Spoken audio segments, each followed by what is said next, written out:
have been thinking a lot why I don't DNF books. I think I've come to a conclusion as to why that is. If you're new here, if you're new to my channel, hello, welcome. You will know by now. If you don't, I'm about to tell you, I don't ever tend to DNF books, and I've been thinking about it a lot because I know DNFing is very common. Now, if you're sat here thinking, well, I DNF and I do it quite regularly, good for you. I'm really happy for you. I am envious of you because it's something that I have always struggled with, and I am going to get into why that is, or why I think it is. When I was thinking about this, when I was thinking about doing this video, I didn't want it to come across as like, oh, I'm so much better than people because I don't DNF. I really do not think that. In fact, I think it's quite the opposite in some ways. I think that people who do DNF are better than me because you have great like fuck it skills, basically, because that's what it requires to DNF a book. You know, I've been really trying to think about this and think about why I don't tend to DNF. I don't think I've ever since I've started officially recording like what I read and all that, and that was like years and years ago, since I started coming into the book community and really sort of taking traction on what I read and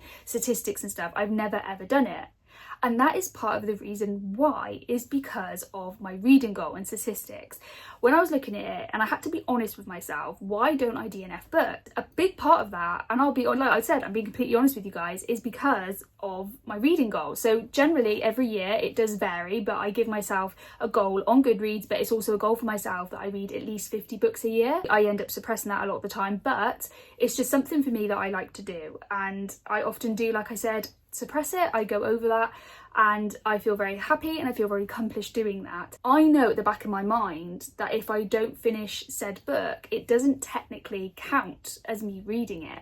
Now, I know a lot of you are about to come on and say, oh, it does count, and I DNF and I still count it. And obviously there's no right or wrong. If you want to do that, that's absolutely fine if you count that towards a goal, or some people just count it as like DNFs. I think personally both ways are valid. I don't think there's a right and a wrong. I personally, and I want to stress this, personally don't count DNFs as completed books, simply because they're not completed, you haven't completed it, and that's not necessarily a bad or good thing, it's just fact, you haven't completed the book. However, like I said, I wouldn't shame people for that, and if you still want to count it, that's absolutely fine. Another reason I think is something that I do struggle with is because I do have a bit of FOMO, which is fear of missing out. I should know by now, I should know that of course books don't always tend to get better, but there is a small part of me where I have done it sometimes. I can say, as someone who doesn't DNF and people are like, oh, it's not going to get any better, sometimes it does, but honestly sometimes it is worth sticking around, and I'd be so worried in case like, okay, the first couple of chapters aren't great. Even when I have obviously stuck through books I wasn't particularly enjoying and they have actually improved, it shouldn't be like that, should it? It shouldn't be like, oh, it's a really good book, but like the first 4 chapters or the first half is really shit. Like, books shouldn't make you feel that way. And you know, obviously books are subjective. Some people will love it and some people will hate it and some people don't mind it. You know, whatever, that's the whole point of books. That's the whole point of talking about it here on BookTube. It might get better, or it might even get worse. Like, don't you want to know? And I'm like, yeah, I kind of do. I know when I have talked about it in the past of like, I don't DNF books and like, what are some tips that you guys have? And people have said, why don't you just soft DNF? And if you're not sure what a soft DNF is, you're not like, right, that's it, I never want to touch this book again. But maybe you've got like halfway through or a couple of pages in, you're like, oh, actually, this is quite triggering. For whatever reason, you know, I can't read about this right now. I didn't know it included this, or I thought I could do it and I can't. I'm going to leave it for now and maybe come back to it when I'm in a headspace to read it or in a better place to read it, or, you know, etc, etc. So it's not like I'm never returning to it. It's just like, for now, this isn't for me for whatever reason. Give yourself a goal of like, okay, if by 20% or 30% or by chapter 4 that I don't like this still, then I'm not going to carry on. And that is a good tip, and it is something I have considered. I just can't do it. One of the reasons as well, and maybe this is a very maybe this is showing up, telling on myself a little bit, because I've spent money on said book, I'm like, I want to see it through. Like, you made me part my money, you know, I want to see what you've got. It's kind of the same notion as going to the cinema, isn't it? Like, although you don't know quite what to expect, like, you know roughly, like, you've seen the trailers, you've heard some maybe reviews, maybe not too much if you don't want to spoil it. I've never done that in a cinema either. I've never walked halfway out of a film. I know some people do, and I've never done it. I've been very close to it though. I've been very close to it. I do it a lot with TV and film. Like, if I don't like something, like, ask my husband, like, it drives him insane. Like, after 5 minutes, I can instantly DNF a film or TV series if it's not catching my attention. And this is what I want to get into, because I actually think this is a problem with my attention span. It's really weird with TV and movie, because I can usually tell quite early on if I'm going to like it or not. I can just tell. Like, I get the vibe, and because it's a very visual vibe, isn't it? Because it is visual, and I get it. With a book, not so much. With a book, it has surprised me, and I don't know whether it's because it's a different kind of format. I'm not sure, but I'm just saying how it is. And I realised it helps with my attention span. There's something that books can can do that movie and TV just struggle or just cannot do because it's a different format. When there's been adaptations, how many times have we heard this where they said, oh, they missed this bit out of the book? But that's because usually with books, this is the great thing about books, they can do that. They can go into detail. You can really go into that detail. That's what books are for. Movie and TV, not so much, at least not quite in the same way, even if they can. And that's the beauty of books. It scales it back. It teaches you to calm down. It teaches you to just wait. Just wait. I'll admit, I'm going to be very honest here. I have a bit of an attention span problem. I do. And TikTok, I'm very much a TikTok user, and it does spoil my attention span. It does. But when it comes to reading, I find not always, but 90 to 95% of the time, I can sit and I can read and I don't feel like giving up, if that makes sense. And it helps with my attention span, even when I'm finding it boring. Like, that's not to say that I don't ever, get in a reading slump. I don't ever not feel like reading, but I've noticed it teaches me again to scale back. It's like a relaxing thing for me. And whereas TV and film, it can be quite, fast paced. It can be quite visuals, and I find it a bit overstimulating sometimes. Whereas when I'm reading, it's I have to imagine it, so I can go at my pace. Whereas I feel with TV or movie, it's very much at their pace. I don't know if that's making any sense. So you're probably watching this and go, what the hell are you on about?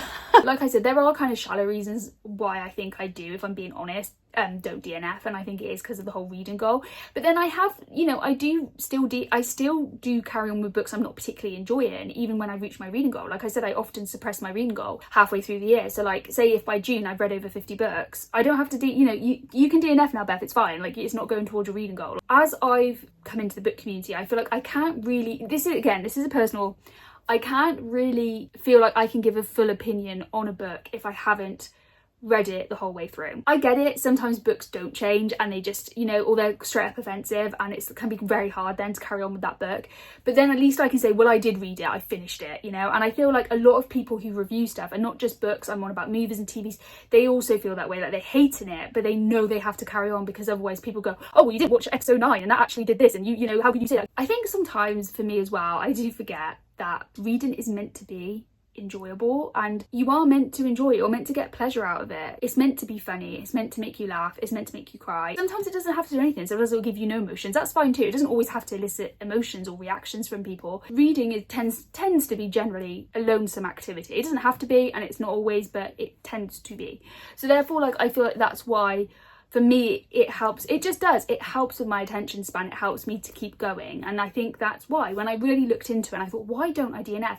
And like I said, the obvious shallow reason is because, yeah, I'm not gonna lie, I want another book.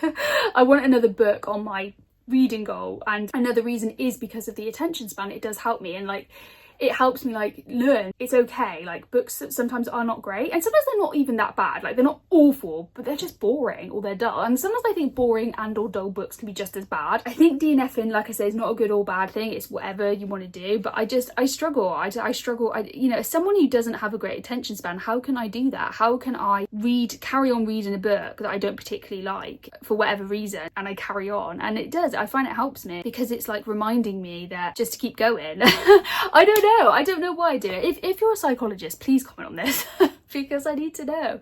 Maybe a kind of cynical part of myself when I think about this is because one of the reasons I don't DNF is because I'm you know what? You're making me read this really shitty book, right? For whatever reason. Maybe it's boring, maybe it's offensive, maybe it's just outlandish, maybe I just can't fucking stand the characters, whatever it is, right? Whatever it is. And I'm reading it and I'm thinking, I fucking hate this book, this book's awful, the writing's so bad, whatever it is. And I'm you know what? Fuck you for this, but I'm going to keep reading it because you are going on my reading goal. I'm not counting you, if that makes sense. I'm going to count you. I don't know, it's almost I feel it's a challenge from the author.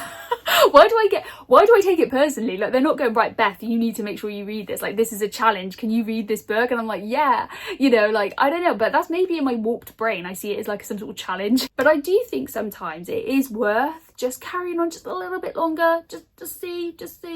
And I know life's too short and all the rest of it. I'm not saying you have to do at least 2 more chapters, but maybe just read a few more pages, just see. I don't know, maybe I do think sometimes people do maybe DNF a bit too quickly. I know some people DNF at if they're not in the first page, and I'm oh, come on, I've got to give them more than at least the first page. just imagine like it's the first page of a children's book and you can't get past it. But you know what, it is what it is, isn't it? I would hate for people to like read the first page and then be like, I really can't do this, and you know, be really stressed. Reading's never ever meant to be like that. So of course DNF if you have to. I'm not saying you must. I do think it helps with our attention span, especially nowadays with like all this, I sound like a boomer, here we go, especially all nowadays with all this technology and all these apps, you know. What I'm just trying to say, what this message is, what I'm trying to say to you all is that just try a little bit, just try. And obviously if it is really offensive and it's upsetting you, or it's, you know, obviously don't. But I'm just talking like, if it's just maybe a bit boring or dull, that's because I think sometimes with books they need to world build, you know, especially if you're reading fantasy, it needs world building, it needs backstory, it needs all this stuff. So just be patient, just give it a bit longer, just a little bit longer, a little bit, because I do think it would make a difference. Might not, and that's fine. If it's not, then come back and say, Beth, what the fuck are you talking about? Like, you made me read 2 more chapters and I hated it. I do want a DNF, I do. I think I'm going to try and start DNFing if I don't like a book by like maybe 30%, so that's 30, not 13 by the way. But yeah, if it's like 30% maybe, and I'm really not liking it, and like I said, it doesn't have to be anything necessarily really bad, I'm just not liking it for whatever reason, maybe I will DNF. And I won't count it as a completed book, but I'll count it as a DNF. I'm gonna maybe try. What do you guys think? People have said before, well, the only tip is really, Beth, that life's too short. Like, why you've got all those books on your TBR? Why are you doing that to yourself? And I'm like, you know what, you've got a good point. That if anything, that is the biggest tip to DNF, isn't it? And I'm gonna start my first DNF, and I'm gonna hate it. I'm gonna feel really weird, and you guys are gonna have to support me with this. Please hold my hand while we do this together. Should I really call this Why I Don't DNF? And then at the end I'm just like, I'm going to DNF. But I think I will. I think I'm gonna try it and we'll see how we go. And yeah, I'm gonna hate it, but I'm gonna try it. Let's do it, baby, let's do it. Because you know what, I'm heading into my 30s this year. I can't be playing around anymore. I don't play around in my life, so why am I playing around with books? Who knew I was going to come out this video saying I'm going to start DNFing, but only when I reach my goal. I think for now I'm going to persevere. I don't feel the need to DNF as much, I've noticed, because my reading taste, I know what I like now as I'm getting like more and more into reading. I read more and more. I think as a reader, you know that, don't you? You know kind of what kind of books you would go for and what maybe isn't for you. Watch the space, people. Watch the frickin' space.